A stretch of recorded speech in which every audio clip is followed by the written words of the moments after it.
everybody. So today I am going to be talking about a car that has kind of been to me a couple times. And through the process, sometimes I'm not able to get to somebody quick enough and they end up having to go somewhere else. There's nothing wrong with that. There's plenty of other tuners out there besides myself, obviously. And I don't know everything. I never claim to be the best or anything like that. But, I'm very strict with the way that I do a job and how I take care of my customers and all that kind of stuff. So basically, what we're working with today is I had a customer come in. He had a GTO. It runs an LSA blower on it. Kind of a little bit of a, just thrown together setup that he did. And we had it here in the past at PSR, and it made, I want to say like 720, 730 to the tire on pump gas. And I had some issues with drivability because of the injectors that were in it. And I was kind of like working with it and fighting it, and it was really starting to piss me off. And I didn't want to point out that it was an injector issue and kind of condemn the injectors, but we were having a problem with it. And he ended up going and pulling the injectors in the car, put another set in, and took it to the original place that had tuned it for him way back, I guess 4 or 5 years ago. And they're a well-known shop. There's no reason why they shouldn't have been able to handle everything for him and get him set up and be able to go and make the same power, if not more than what he had. One of the things that he had also added into the mix was he put a methanol injection system on it, which if you're familiar with a methanol sprayer, you can usually make a little bit more power with them, especially in a boosted application. So, it should have made, upwards of 730 horsepower. And I forget what the torque was exactly. I do have the dyno chart. I'm going to put it up here in the video as we're doing it. But, my issue became, I didn't really know what had happened or what was going on with the car. And I didn't even know that it went somewhere else. And it doesn't bother me that it did. Like I said, there's plenty of other capable tuners out there. But, if you're going to do a job, do it right, especially if you're a name brand company that, if people ask, oh, where should I go get my car tuned? This is a place that normally gets tagged. So, for me, I'm okay, he called and said he was having these issues and that the car, that he had put a new set of injectors in it and that the car just didn't make as much power as it did before. He loved it when he left here the last time. The thing was, I guess basically a rocket ship, but the drivability was junk. Like I said, we were having an injector issue, so he went and he put a new set of, I believe they were ID1000s that he put in it. I don't remember exactly.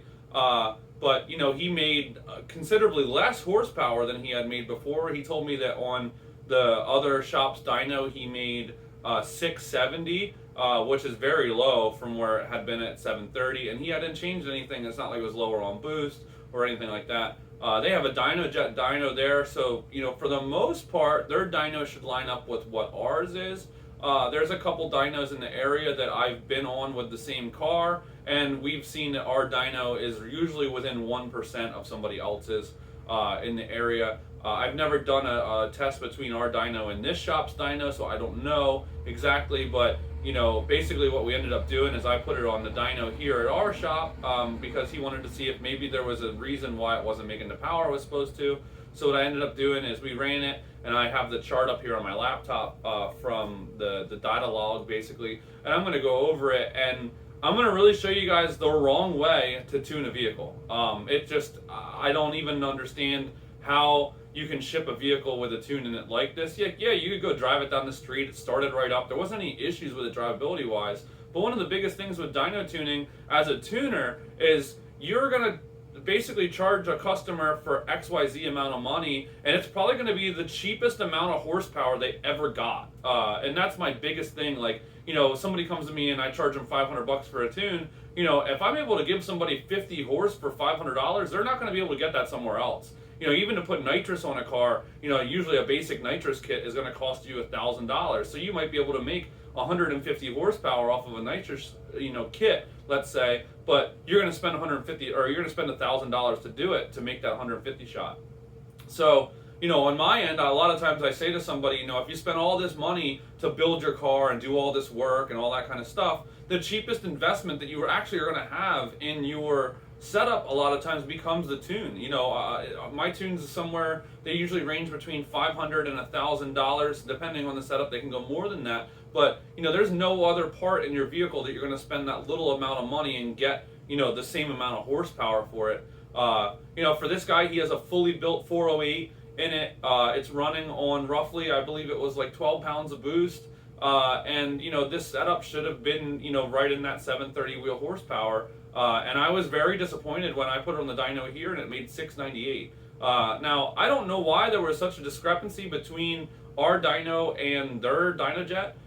You know, our Mustang dyno, like I said, it usually reads within 1%, and their dynojet, from what I've always seen, is usually a little happy, and they're a very big person. I don't like when people do this, but they use the standard correction instead of SAE correction. If you're familiar with the dyno correction on a dyno, SAE is actually like the gold standard. Like, it's the most, you know, up to date and, you know, closest to what the actual wheel horsepower is. Standard correction, there's nothing wrong with it. It's just that what it usually does, it will inflate the numbers. So if you have a car, let's say, makes 600 horsepower, you put it in standard correction, it might show like 610, 620. You know, so it always shows an inflated number. So I don't know what the deal was with this situation where we have a vehicle come to us and we are actually showing more horsepower than another dyno. It's usually the other way around, but it could have been colder that day. You know, things change. I don't really know exactly. Basically, looking at some of the stuff in this tune, it might have been that it was even fatter on their dyno, because that was my biggest thing, is this, it just isn't right. Like, it's just way too much fuel.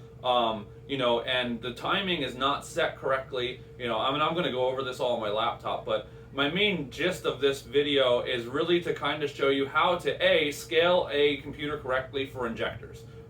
It's a big thing that a lot of guys miss and don't do correctly. So what I like to do, what I want to do with this video is show that. I also want to show you how to make a VE table that doesn't look like the Rocky Mountains. This VE table in this car, when I bring it up, your guys are going to be like, wow, like, if you know anything, you're going to be like, what the hell is that? You know, and again, this is a professional shop that did this, that has actually attacked me in the past for posting stuff like this about, you know, how a VE table or a spark table should look like nice and smooth. It shouldn't look like the Rocky Mountains. And, you know, I had been called out before and been like, well, what's the big deal as long as it works? It's like, well, okay, at the end of the day, it doesn't. Like, this is a customer. This customer was upset enough to come to me again and be like, hey, like, you know, he kind of had his tail between his legs and was like, I'm sorry, I went somewhere else. You just couldn't get me in fast enough, blah, blah, blah. And, you know, he ended up spending double the amount of money, unfortunately. And this is the stuff that, like, upsets me more than anything else. Not for the customer, I'm not mad at him at all. What I'm more upset about is that somebody was asinine enough to think that this was a proper way to send a tune out. Moving forward, I'm going to switch over to my laptop and go over some of this information for you guys and have you can get a good look at it. This is a really good opportunity to kind of learn off of me with how to set up some fueling and spark scaling with a bigger injector in there, and then also some informational data as far as like what good fuel is for AFR, and also what good spark curve is. And what to do when you have a high temperature threshold, like you do on a blower car. So we're gonna switch over to my laptop, and we'll kind of go from there. So this is the dyno pull for this car. So I want to bring a couple things to light before we go too deep into it. First thing you're gonna see, and let me adjust this right here because it's a little out of helter-skelter at the moment. First thing you're gonna see is that the RPM right here goes and does this weird like dip crazy thing and then comes up and matches the wheel speed. That's the clutch slipping. If you guys ever like, you know, want to see how to tell. So it is making some power and that clutch isn't exactly 100% happy. It was cold. So, you know, sometimes that can kind of factor into some stuff. The one thing we see here that really plays an eye on the whole situation is that we're at 6,900 RPMs right here. And the IAT is 129. I don't know what ambient was in the shop this day, but it was cold. It was, you know, I did this on the beginning of December, so it was probably about 55 in the shop. So we have quite a bit of IAT going in here for our run, especially with our engine cool temperature not being all that hot.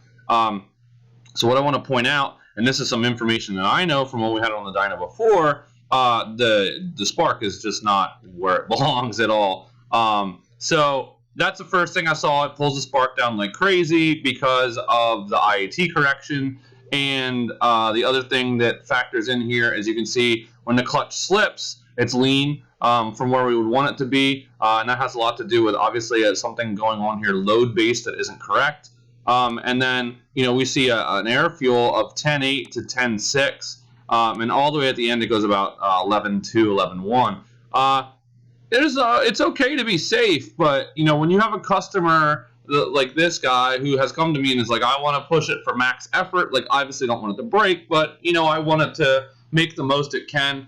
And the first time I had tuned his car and it made the 730, I believe I had even turned it down as a hair for him and told him, like, hey, I have a hotter map if you ever want to switch it over. But that being said, now we're looking at this thing and it doesn't make the power. I'm going to bring the chart up here for it.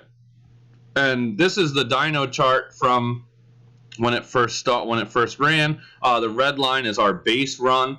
As you can see here, it made 698 foot-pounds and 642 foot-pounds and 698 wheel horsepower. Obviously, I'm kind of spoiling this ahead of time because I didn't feel like making separate charts. But you can see I ended up making 750 horsepower with this thing. And I'm going to show you how I did that. Now, I had this is a mid-range run, as you can see by my note here, mid-range mapping.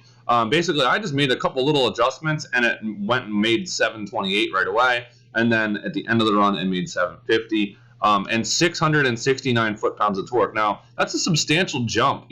This guy, I had tuned it before, so I only charged him for a retune. I didn't bang him over the head because he went to somebody else for the original tune and they messed it all up. I was kind of able to roll back to where we were, make some scaling adjustments, and start over.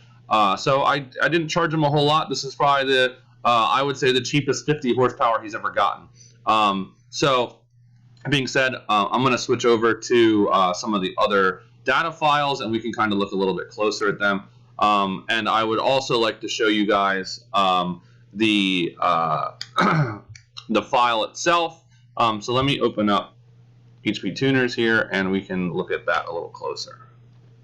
Alright, so this is the first file that it had in it when it came to us, and I would like to show you guys this right here. This is the part that made me so upset.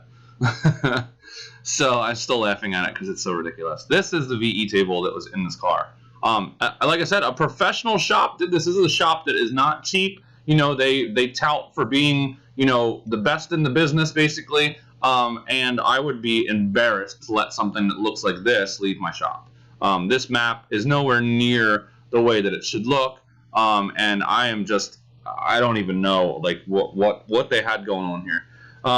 Now, like I said, we saw that lean spot here, and this is why, because you have basically a ridge here where it doesn't have as much fuel, and then we're dumping a bunch in up at the top. The other thing I wanted to note here is the spark table is actually pretty damn close to what I had originally set it up with. It's not too much different, but for whatever reason, the IAT base threshold was changed. So when it went to 122 degrees, it started pulling timing like crazy. As soon as it hit that, that higher end, it has an 8-degree pull all the way up here.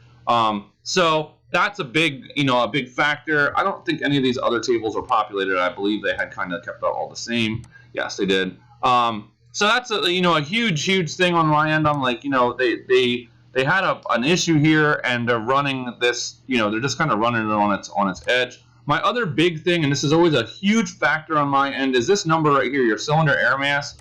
We start our run at 144 or 1.44 and go to 1.58 at the end of the run.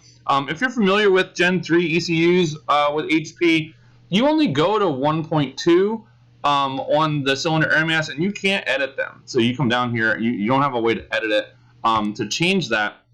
So basically what's happening, as soon as you whack the throttle and this thing goes wide open throttle, it's running on this very bottom edge of the table. So the other thing that I'm not a big fan of is the flow rate versus KPA table. They just maxed it out and didn't scale it down for the injectors that were in it. So basically what I'm going to go over is how to create your scaling the way you want to. I believe it was 1050s were in this, and I just did a class yesterday, so I have the table open for the 1050s that we used in the class yesterday. I'm going to kind of explain how you can scale the injector stuff. This is actually an EFI Live one. It works the same way, but basically you have on a 1050 you would have your scaling set for what your readings are. So you got to kind of match these up here, and we're looking at we're looking at 0 to 80 on manifold vacuum. So we have 0 to 80. This would be the table we're looking at. So at 100 scale, it's 100%. It's going to go from 117 to 127, which is, I believe, what they have in here. If we look at it, yeah. So that's what they did. Now, I don't remember exactly because it was a couple weeks ago, and we'll get there when I get there. But if you would want to scale something, the easiest way to normally do it is just to come in here and do 50%. So what you're going to end up with is a scaled pound per hour like this. Sometimes to keep things a little bit easier, and if you know what you're doing, you can go in, you can scale it by 80. If you scale it, down 20%, it gives you a little bit more headspace to work on the, what you have going on. What I'm going to do is I'm going to open up my file that I ended up making.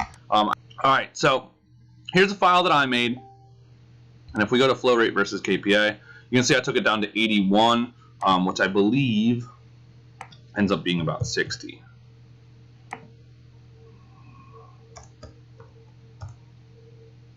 Yeah, I don't remember exactly what I did. Basically, there's a couple ways to do it. You can use the tabling like this if you have the characteristic data from Injector Dynamics like they have here. Like I said, this table was changed down. I brought it down. So basically what you can do is, let's say you want to take 20% out. You can just multiply this by 0.8 and it'll pull 20% out of it. So what you end up doing as well when you make these modifications is you need to go in and also change your VE table. Okay. Now, still not the prettiest VE table in the world. For whatever reason, and I've noticed this with the LSA cars more than anything else, they don't really need to have it doesn't have the progression of a build on fuel the way that you would see on a turbo car. For the most part, and even if you go and you open up the VE table on an LSA car, the VE table is very flat. But as you can see, compared to the other table, I'm only in the 60s here for VE. And what that ends up doing is it kind of changes everything. And the way we get here, basically, I'm just going to kind of do a quick demo here. So let's say I took out 40%. I don't remember exactly what it was, but we're going to add 40% in. That should take us, oops, sorry, I need to highlight the whole thing. Takes us up into the 90s, which is normally what you would see, for a table. Let's get it up into the hundreds. So now this would be kind of a normal type of VE table that you'd be looking at. So now we're going to come in here and we're going to multiply this by 0.5, and it will actually take us down. Oh, I keep doing that. It'll take us down to about where we were. I'm not going to save this, but I'm kind of giving you guys an idea. Once you come up with your scaling percentage, you need to do it all across the board. Okay. So in this token, what we're looking at is this table needs to be scaled for whatever you did the injectors at. So, I did them at roughly, I believe, 45%, and I took 45% out of the VE table as well. The other thing that you would have to mess with would be the mass airflow. On this, it's on speed density, so I don't have to worry about the mass airflow, but you would want to change that. Also, the cranking VE would be something you would need to edit as well. I'm not going to save this, so it's not really that big of a deal. But what I ended up doing over on the IAT end of it, you can see I still have it. It does a hard pull at 140, but I got rid of that pull up top. So what I'm going to do is I'm going to open up the other file for finishing up the runs. Now, I had a couple in here where I had gone and I had some runs between. You can see I'm writing down what my numbers were. So I basically backed up my end numbers. We had a little bit of heat soak on the last run, so it made 746 and 658. But the first run with the modified tune in it, when I got everything straightened out in the way I wanted to, put us right here where You can see we don't have that clutch slip anymore because we've got some heat in the clutch. And we're sitting at about 11.6, and you can see here we have such a nice flat fuel curve, okay, which is what I want. Like, I want these cars to look, you know, nice and flat and go across and, you know, look the way that it belongs. The one thing you can see here as well is I'm holding my timing right where I want it to be. You know, I'm asking for 19 degrees at the beginning when it first comes in, you know, and as we go up into the top, it falls down, you know, as the boost comes up, basically, it falls down to 16.5 degrees. You know, so what if we go over to our spark table, we'll kind of look at where we fall here, and you can see how I put some safeties in here as well. So our cylinder air mass is now only 0.96. Okay, the most I think I see out of it is 0.96. Yeah. So we start to run when it gets into the fuel here. We start to run at 0.84. We go to 0.96. Okay. This is beneficial because what you're looking here is we're running on this part of the table. Basically this section here. So as you can see, I'm asking for 17 to 16 degrees with a little bit of adjustment there. And I'm able to then take the rest of the table, this upper half, and scale it down so it kind of looks like a slope. It's just, you know, so if for whatever reason this were to over boost or something like that were to happen, it's not going to bash it with more timing than it needs. It'll actually fall off and, you know, keep it from hurting itself. So instead of running on this bottom edge like the tune from the other company had, you know, we're running up where you would normally run with a tune and have some headway up top. Now, the thing to keep in mind is that also changes your curve a little bit up on this end. When you're cruising, you're only going to be in a smaller area when you scale it down. Basically, by scaling is you're making this window of where you're running in a tighter area, basically. So if you're cruising, you know, normally like on a normal NA setup, let's say you're cruising about right here, when you scale it, you'd end up probably be cruising in this area. Okay, so it is going to move everything down. That's what gives us this headway up here for when we're in boost. But it does, you know, obviously make things a little bit tighter. It changes the resolution a little bit, which isn't really a big deal. It's not like you need this huge table on something that only is on about 12 pounds of boost like this car is. But these little things are what makes, you know, this kind of stuff be very meticulous on my end. Like I tried to say at the beginning of the video here, is I hate when people go and, you know, they don't do these types of tunes correctly. I could have probably even gotten more power out of this. You know, I do have a little fat here at 11. It's 11.5, 11.6 the whole way through. My issue is he's on methanol spray, and I'm not a big methanol spray fan. The main reason is if there is some sort of reason why the sprayer doesn't come on, or it just doesn't do what it needs to, or it runs out of methanol altogether, then now we just took a fuel component out and it's going to lean it out. In this situation, if the methanol were to turn off, it would still sit around 12.2. So it would just still be safe. I wouldn't be happy about it being at 12.2. I normally want to see a turbo car around 11.8, or a supercharged car as well. I usually want to see them around 11.8, 12.0 at the highest end of it. But it's not like the methanol is going to turn off and it's going to go 13.5. So that's where I'm happy with this setup and where it is. And we made some really good power with it, as you guys saw in the dyno chart. And, you know, this is this type of stuff where I try to go over this the best I can in my classes. And then also when I do these types of videos and kind of, you know, put the information out there so people can understand it. Like, yeah, there's a way to do it, and just because it works doesn't mean it's 100% right. You know, there can always be a lot of power left on the table if the cars aren't set up correctly with their tunes. So I'm going to basically wrap the video up here, and thank you guys for tuning in, and, you know, I look forward to doing more of these. Alright, so I lied a little bit. I do have some video of this car on the dyno, and I would like to show you guys, and I'm going to kind of wrap it up from there then.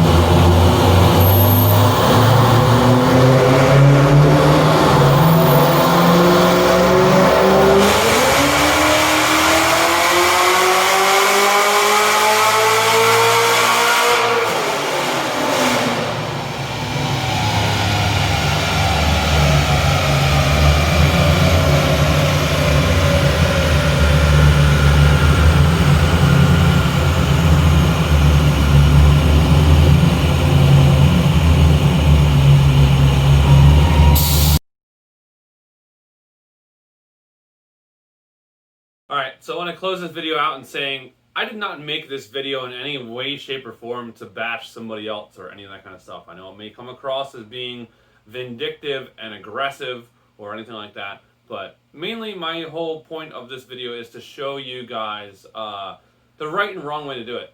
Just because somebody has a dyno and has a computer and all that kind of stuff doesn't mean that they really belong doing some of this kind of stuff. And everybody makes mistakes, I understand. In this situation, this is why it's always beneficial to make sure that when you finish off a project that you have all the information, you have everything the way that it belongs. This is why I spend a lot of time taking a tune and I'll go and I'll lean it out, I'll richen it up, I'll change the timing one way or the other and see what I get for power. You know, every motor is a little different. Certain motors, they want some more fuel. Certain ones, they want to run a little bit leaner.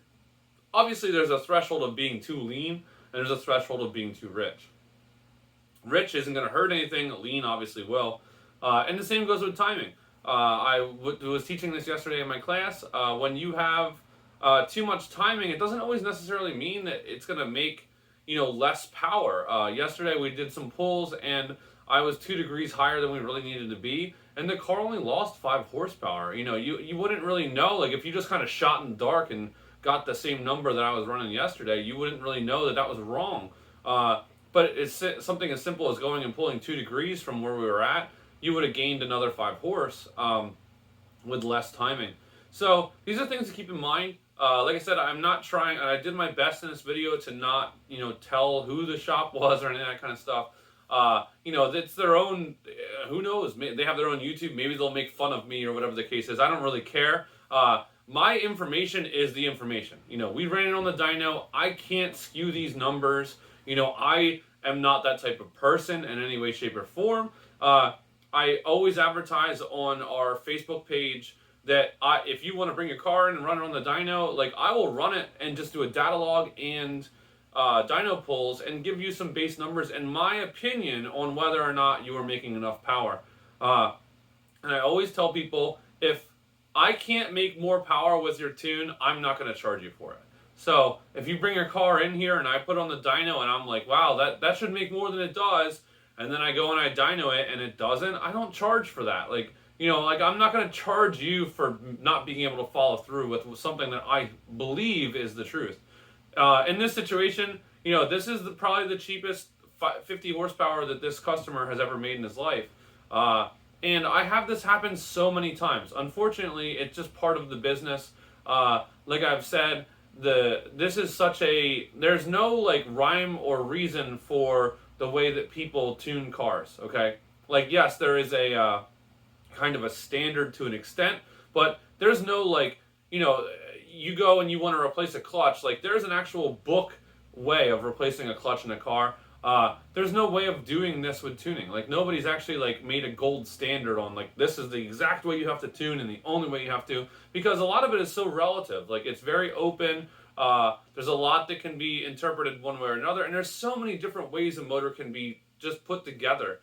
So there isn't really a good way to say yes, this is right, or no, this is not. But at the same time, when I'm able to take a car like this one and be able to make exponentially more power than it did, it's a very good lesson to show like, hey, this was not right, and this customer was charged for that, and this is why I'm so adamant about it, and why it very much makes me angry, where I'm like, I wanted to make a video about it, explain it, and really kind of show where everything was wrong. You know, like everything was wrong inside of the fuel mapping and the spark mapping on this setup, that it could have potentially been worse than it was. Like, unfortunately for this guy, he just didn't make enough power. And he wanted to make the most amount of power he could. He was happy as hell when I told him he made 750.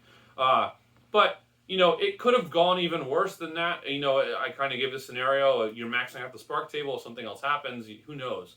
And I've ran into these situations on a turbo car. So on a turbo car, by doing the same things we did in this video, at least in that scenario, if you blow a wastegate line and it makes, instead of making 12 pounds of boost, it makes 20, you're not going to run 16 degrees of timing on 20 pounds of boost. You're going to run, I think it was like 8 or 11 or something like that is what the bottom of my table is.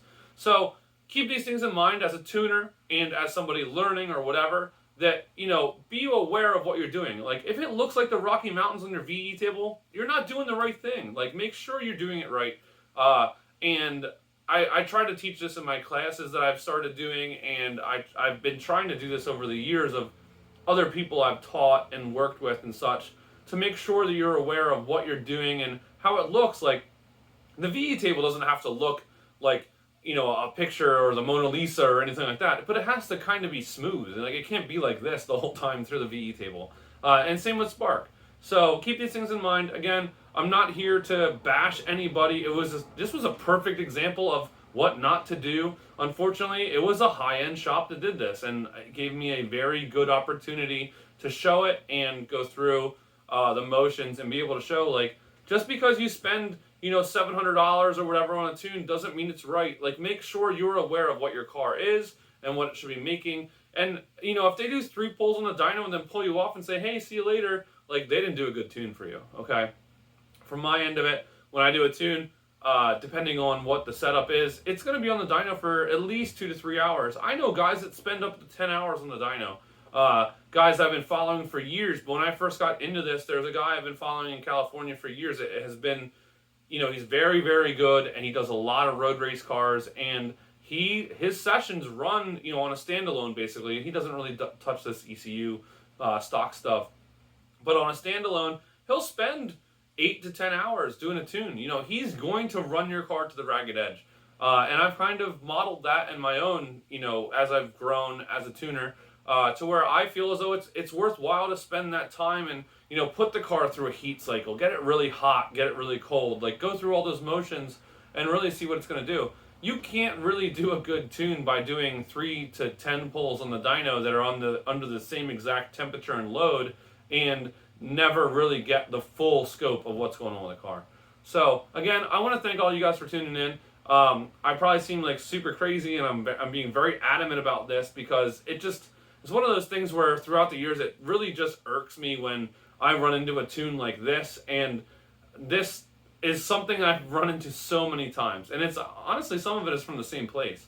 But again, you know, it's neither here nor there. It's obviously up to you, the person who is the owner of the car and the one tuning or whatever, to realize what you're putting out there is something that somebody like me or anybody else out there can honestly at some point in life run into it. You know, it doesn't really matter. So keep that in mind. You're only as good as what you put out. So I hope everybody learned something from this, and I thank you guys very much.